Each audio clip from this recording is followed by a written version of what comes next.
Before you listen to this, make sure to subscribe and hit that Y, because what you're about to hear is the story of how a 62-year-old retired teacher turned the tables on the woman who tried to strip her of everything. And trust me, the final twist will make your jaw drop. If you've ever been underestimated, this story is for you. Comment: I stand with dignity. If you've ever had to remind someone exactly who you are. I had just set down my last cardboard box on the dining table, 40 years of my life compressed into a few fading photographs, a Teacher of the Year 1998 mug, and stacks of certificates whose edges had yellowed with time. I'd officially retired that morning.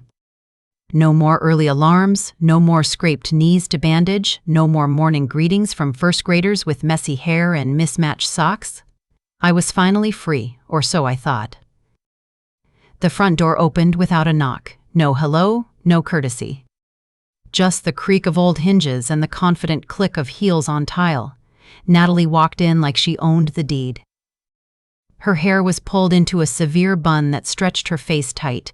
Navy dress, crossed arms, one knee popped.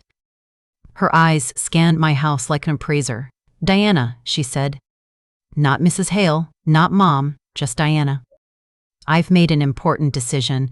I'm going to sell your car. You don't need it anymore. Evan and I need that money for the down payment." She didn't ask. She declared.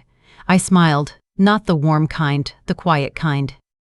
The kind that says, "You have no idea what you've just started." That car, a silver 2010 sedan, wasn't just metal and tires. I bought it after 2 years of tutoring on weekends and selling homemade pies at church fairs. It had carried groceries for struggling families, driven me to school at dawn, held my tears when I buried my husband, and laughter when my son graduated. It was my independence on 4 wheels. Natalie continued with clinical efficiency. "I'll come by tomorrow at 10 for the keys. I already have a buyer lined up. He's giving $4,500. It's a good price for a car that old." She left as she came, without a goodbye. Only the faint smell of her expensive perfume lingered, like arrogance hanging in the air. I closed the door slowly, my hand steady. I stood in the quiet of my living room, surrounded by boxes and memories, and let the moment settle. For the first time in years, something deep inside me stirred. Dignity. That old, stubborn flame I had tucked away to keep peace. Natalie thought she was dealing with a tired, retired woman. She didn't know she was stepping on ground that had been quietly fortified for decades, because she didn't know about Mr. Say Whitaker. 25 years earlier, back when I was a 37-year-old widow raising my son alone, Mr. Kyde Whitaker lived next door. He was a kind man, a widower, with a yellow house wrapped in climbing purple bougainvillea. He struggled with groceries one afternoon. I helped. He offered coffee with cinnamon and brown sugar. That one cup turned into years of Saturday rituals. He talked about his late wife, Hope, about silence that felt heavier than grief, about roses and regrets. And I talked about raising Evan alone on a teacher's salary, about trying to give him a childhood that didn't taste like struggle. I helped him with errands, cooked when he was sick, drove him to appointments. Evan mowed his lawn, fixed his fence, read the newspaper to him when his eyesight failed. Mr. Whitaker used to say, "That boy has a heart of gold, Diana. You raised him right." Years passed. He grew older, frailer. One October afternoon, sitting in his worn brown armchair, he handed me a manila envelope. "I don't have much time," he said softly. He had 2 nephews, but they hadn't visited in a decade. "They call it Christmas. That's all." Inside the envelope was the deed to his property in a small, quiet town, a 2-story house on a large plot of land, and documents for $45,000 in savings. "I'm leaving it all to you," he said. I tried to refuse. He shook his head. "You gave me dignity when no one else cared. Your family. But promise me, don't tell anyone. Not even Evan. Money changes people. Keep it as your ace. And if someone ever tries to take away your dignity, show them who you are." He passed away 3 months later. His nephews tried to contest the will, but everything was airtight. They disappeared when the judge dismissed their claims. I rented the house, saved the income, invested carefully. Year by year, the number grew quietly. No one, especially not Evan, knew I'd kept my promise. Then Natalie entered our lives. She was 28 when Evan, then 43, brought her home. She had that icy beauty, sharp lines, perfect posture, a kind of practiced charm that doesn't warm a room, it sizes it up. She arrived 40 minutes late to our first dinner and didn't apologize. Pushed the pot roast around her plate and said she was watching her figure. Midway through the meal, she casually asked if I'd ever thought about selling my house. She even quoted the local property value like a realtor. She called me Diana, like we were peers, not family. Evan laughed nervously. I smiled politely and changed the subject, but something in my gut twisted that night. 6 months later, they were married. No big ceremony, just courthouse papers and rushed calls. Evan was glowing like a teenager in love, not a man who'd known me his whole life.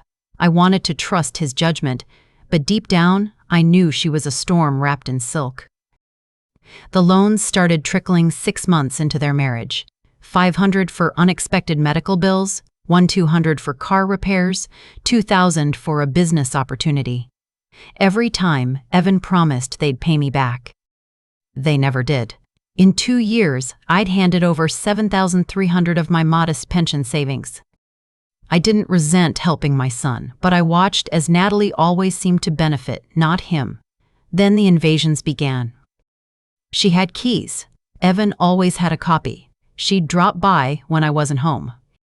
I'd return to find drawers rifled through, papers shuffled, retirement documents photographed. When I confronted her, she'd smile sweetly. "Oh, Diana, I was just looking for that receipt you asked about." I hadn't asked for anything. Family dinners turned into interrogations. How much is your pension exactly? Do you have life insurance? Have you made a will? Each question was cloaked as concern. Evan sat beside her, nodding like a ventriloquist's puppet. The final straw came one Sunday. Over chili I'd been cooking since dawn, Natalie said. "We've been thinking. It would be best for you to move into a senior facility. Safer, with nurses, activities. You'll have company."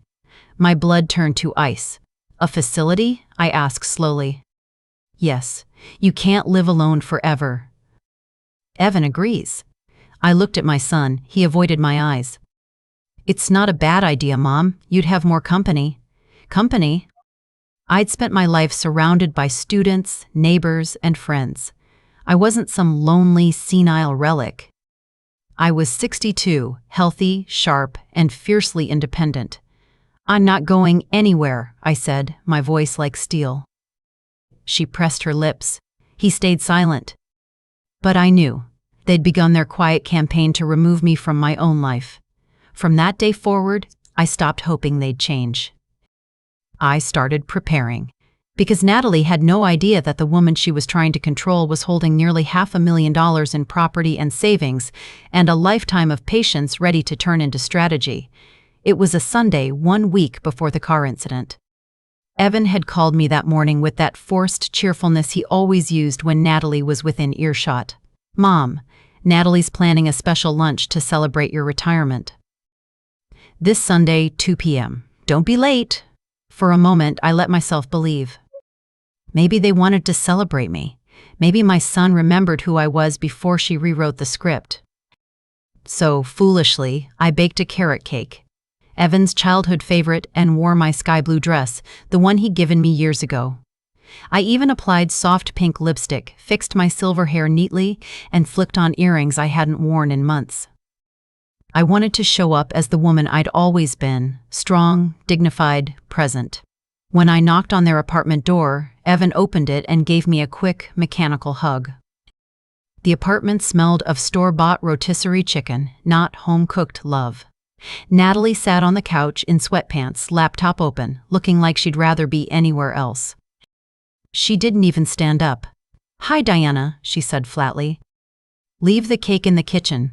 Not, "That looks delicious," not, "Thank you," just orders. I set the cake down and joined them in the living room. Natalie turned the laptop screen toward me with a flourish, like presenting a quarterly report. "We've created a life plan for your retirement," she announced, her eyes sparkling, not with care, but calculation. I raised an eyebrow. "A life plan? Of course," she continued. "We analyzed your pension, your assets, your car value, everything, and we've structured it so you can live comfortably while contributing to the family." She emphasized that last part like a lawyer tightening a noose. "Your pension is $1,600 a month," she said confidently. I hadn't told her that number. My stomach tightened. She must have seen my documents when she snooped through my house. She clicked to the next tab. "First, we'll sell your car." "I already found someone who'll pay $4,500. That goes straight into savings for the down payment on our new apartment."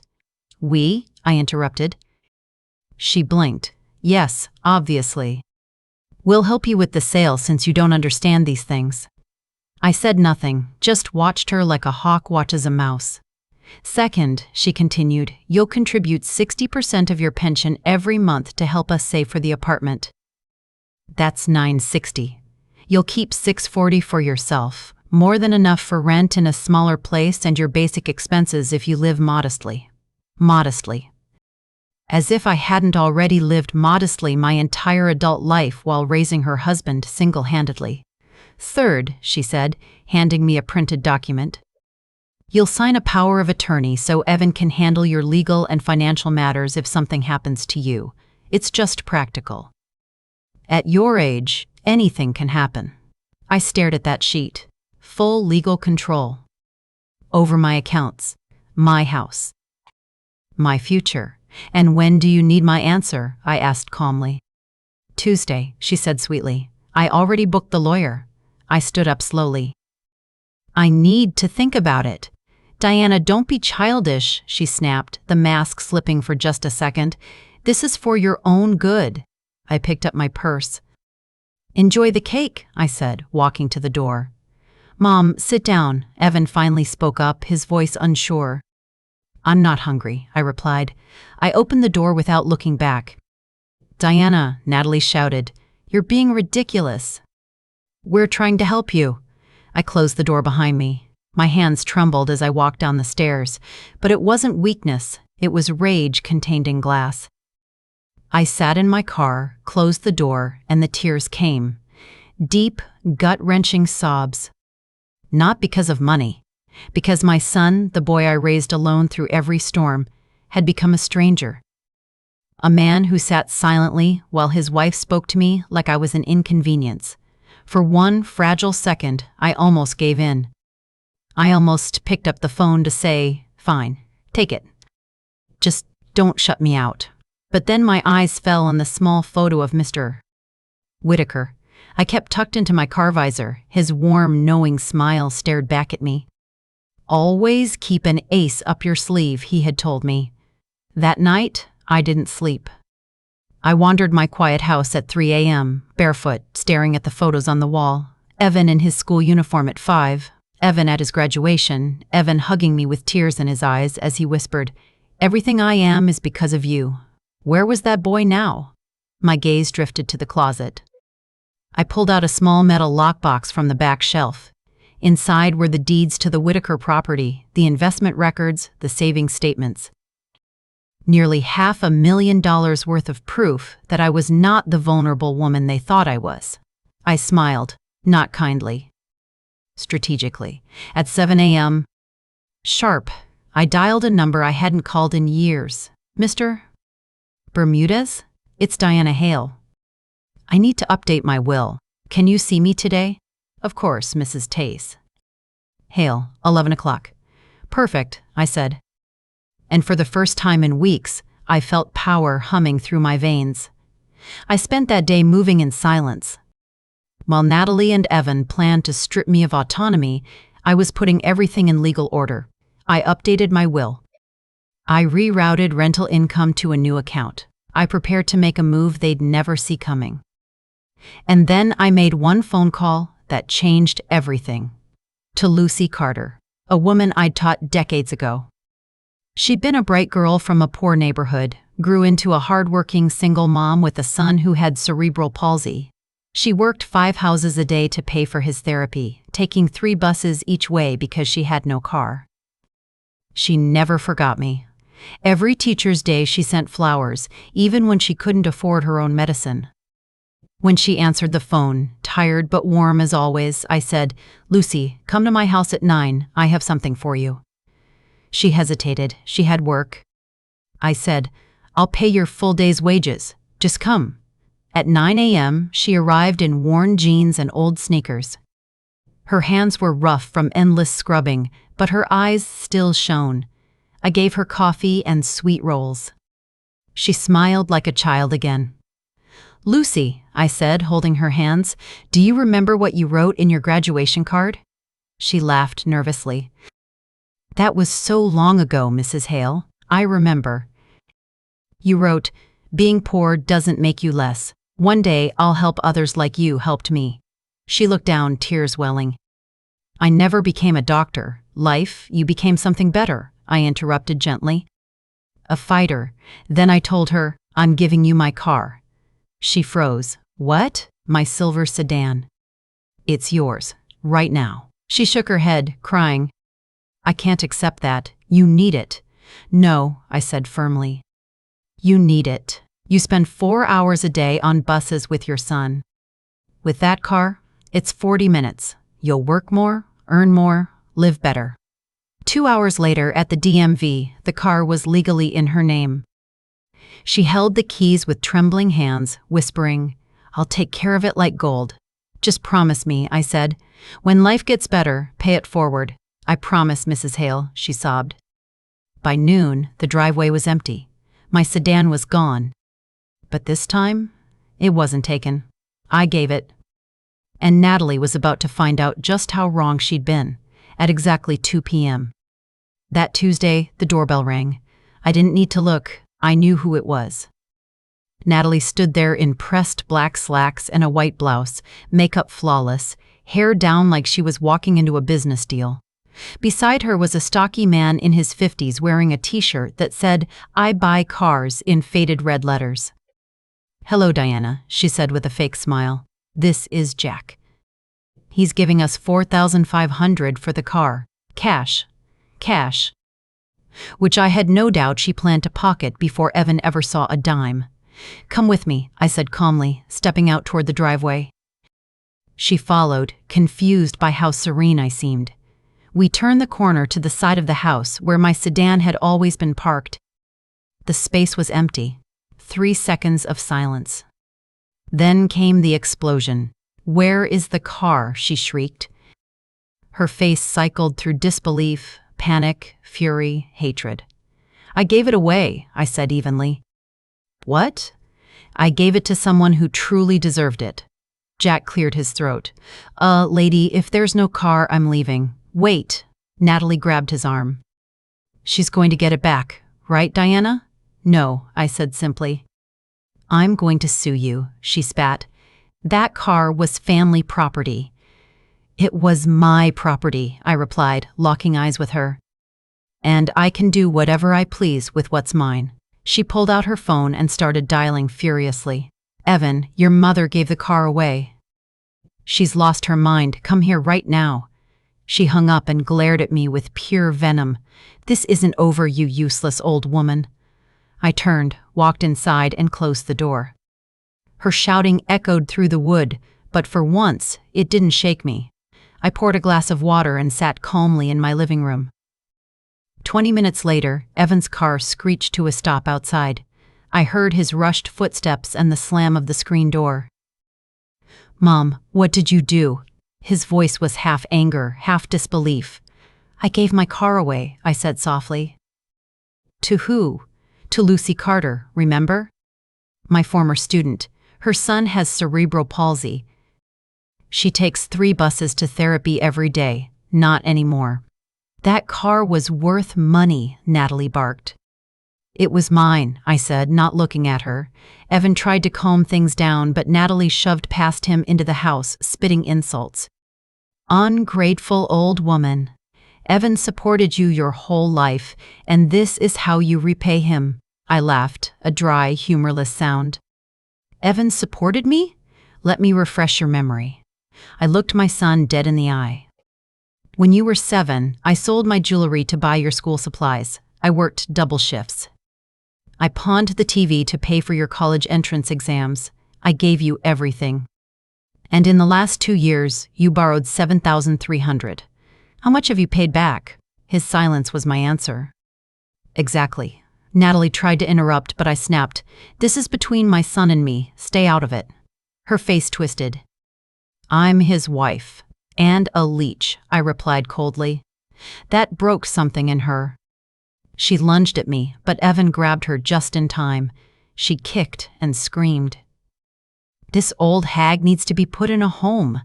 I walked toward her slowly, without fear. You want truths, Natalie? Fine. I know about the $12,000 in credit card debt you've hidden from Evan. I know about David Smith, your married lover of 8 months. I know about the beauty scam you convinced me to invest in, knowing it would collapse. I hired a private investigator 6 months ago. I've got documents, photos, bank statements. Evan snatched the folder from my hands. His face drained as he flipped through the evidence. Natalie, I caught myself. Her real name might as well have been Predator. Is this true? He asked quietly. She stammered, lied, denied. But the photos of her holding hands with David, the bank statements, the text messages, they told the story she couldn't spin. Evan looked at her like he'd never seen her before. Why? He whispered.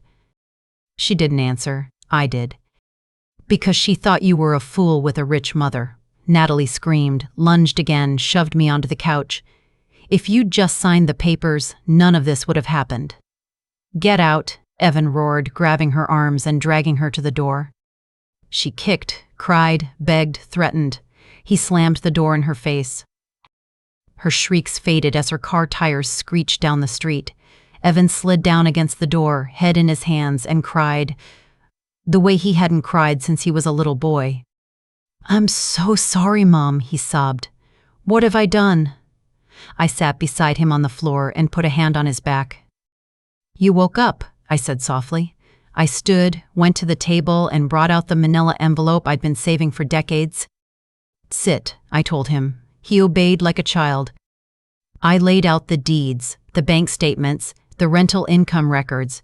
His eyes widened as I explained. I've had this property and savings for 15 years. Mr. Whitaker left them to me. I kept it secret because he told me to wait, to see who truly loved me. Evan stared at the numbers, nearly $445,000, in stunned silence. I made a will a year ago, I continued. You are my sole heir. 100%. His eyes filled with tears. Mom, but 3 months ago, I said, sliding over a newer document, I changed it. Now you get 30%. The remaining 70% goes to 3 former students who have stood by me more than my own family has. Lucy, who got the car, Marcella, who takes care of me when I'm sick, and Rosario, who visits every Sunday to keep me company. They've given me genuine love. You gave me silence. He broke down completely. Please forgive me. I was blind. I let her poison me. I was a fool. I forgive you, I said, kneeling beside him, but forgiveness isn't forgetting. Trust must be rebuilt. He nodded. Whatever it takes, Mom. And he meant it. Months passed. Evan filed for divorce. The adultery evidence made it quick. Natalie screamed, threatened, and disappeared into someone else's wallet. Evan began to visit again, this time on his own terms, not to ask for money, but to share his life. Coffee on Sundays. Groceries in hand. Apologies turning into actions. One day in January, he handed me a white envelope. Inside was a check for $7,300. I paid back every cent, he said, voice steady, and interest. I cried, not for the money, but for the man my son was finally becoming again. 8 months later, I sat in my garden on a warm June afternoon, coffee in hand. The spot where my sedan once sat was empty, but I smiled. Because that empty space wasn't loss, it was victory. Lucy used the car daily to take her son to therapy. Marcella checked my blood pressure every week without charging a dime. Rosario filled my Sundays with laughter and dominoes. And Evan, he visited every Sunday. Not as a dependent, as a son. A man learning to live on his own terms again. Natalie? Last I heard, she'd moved on to her next target in another state. Some men never learn. But that wasn't my battle anymore. I'd reclaimed my dignity, my peace, and my life. I didn't seek revenge. I gave a lesson.